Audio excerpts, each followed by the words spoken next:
شیخ الهند رحمت الله علیه چې یادېږي د دیوبند اولنی شاګرد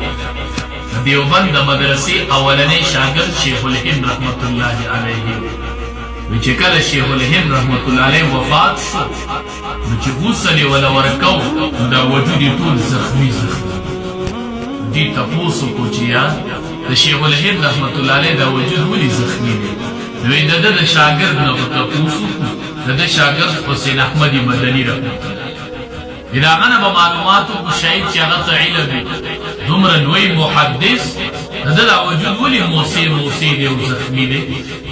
کفن ولا ورکو وجودی زخمی دی غسل ورکو وجودی زخمی دی دا ولی حسین احمد مدنی رحمت اللہ علیہ نے معلومات حسین احمد مدنی رحمت اللہ علیہ ورکوی دا زما دا استاز راز او ما ته دا ویډیو چې زما په ژوندانه به دا چاته نه ښکاره اوس وفات دی زه به یې درته ووایم ما د خپل استاز راز په خپل ژوندانه نه ښکاره کړی چې کله وی دا حسین احمد مدنی رحمت الله علیه اسیری مالټه په جیل کې نن سبا ورته خلک توري اوبه وایي چا راته تپوس خو وکړه دا د شیخ الهند لاس نه وتلی دی دا هغه جیل دی اسیری مالټه توري اوبه چې ورته وایي په دې کې شیخ الحدیثان د بجلۍ په ریمانډونو باندې سیزي اوس چې چېرته لاړ شي د بار ملکونو ته لاړ شه هغه بیړۍ به وویني کومې چې به د شیخ الهند په لاس کې یو عالم وی ما ولیدلې چې لاړ وي چې هغې بیړو ته مې وکتل وی شیخ الهند رحمت الله علیه راته را په یاد شو ومې کړ چې دا بیړۍ خو زه اوس نسي په لاس کې په دوه درې تنه موږ نشو اوچتولی دا به د شیخ الهند لاسو ته پرتې وي دومره د احادیثو یو لوی عالم یو ستر عالم او دا به یې لاسو ته پرتې وي لاسو کې به یې وي دا بیړۍ وي د شیخ الهند رحمت الله نن هم هغه بیړۍ شته دي د تاریخي ځایونو کې پرتې دي چې کوم یې د شیخ الهند لاسو ته ورچوي وی دې په جیل کې و حسین احمد مدني رحمت الله علیه وایي زما خو استاذ نو دته د خپو تکلیف و نه ده به په یخو اوبو به دته اودس ډېر ګران زه لاړم دې جیل ته ما نه جیل والا تپوس وکوي ته څه له راغلی ما وی دې جیل کې زما استاد دی شیخ الهند رحمت الله علیه هغه خواله راغلی وی ما ته وی چې ما ورسره جیل نو وی چې څنګه ورسره تا جیل ستا ګناه څه ده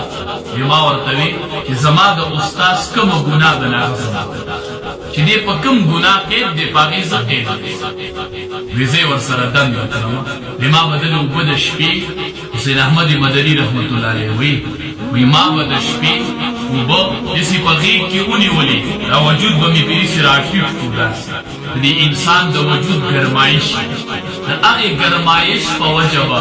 ما اوبه ګرمې کړلې اوبه سهار چې به رڼا لګېدله تهجدو ټیم به راتلو نو ما به اوبه د وجود په ګرمایش ګرمې کړې وي نو شیخ الهند له به مې وویل چې حضرت په دې اودس وکړه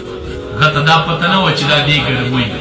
په خپل وجود باندې وي یو ورځ زما نه هیر شو اوږده پاتې شو اوبه یخې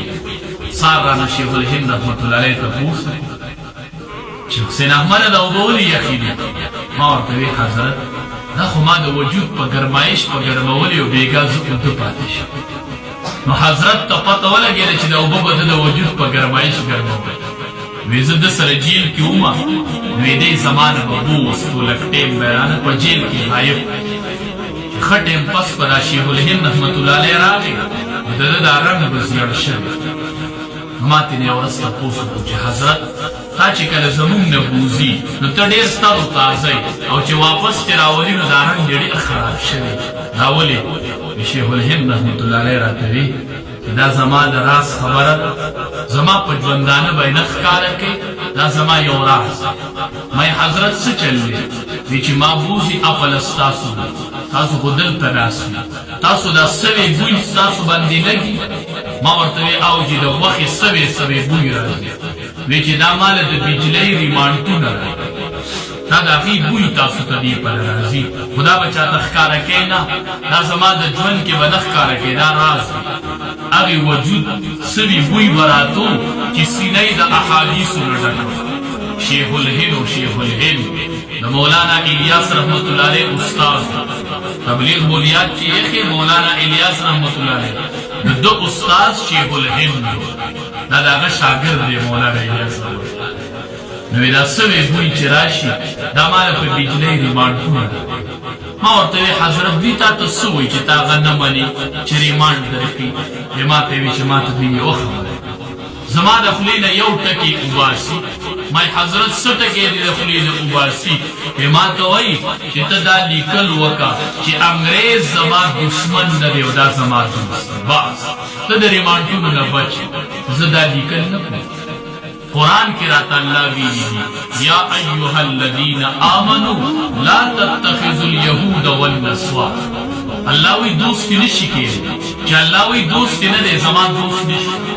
او دی راتا وی چی دیتا دستخط اے دا خو بسڑے وی چی دیوبند یو عالم بلی کنی کم انگریز کی ورل سزا ورکولا اغا پا خپل کتاب کی نکنی اب کی انگریز ویزا یو رز لارم شیخ الهند رحمت اللہ علیہ کا مخامخ کی نظر یما ورطوی حضرت استادی مخت گورما نتپا حق او زنشم برداشت کولی چه زمان اللہ سنتات سزا ملاویگی خوزو دبری نمجبوری ما پتای مسلط کڑے ما حضرت یو درخواست تر تکوما تالا سزا نشم در کولی تو برحق ما دی حقانیت منلے دی و حضرت یو خبر در تکوما پدی عمل وقت تو بچکی گی سزا شیخ الهند حسین احمد مدنی و سروی نافی نشاند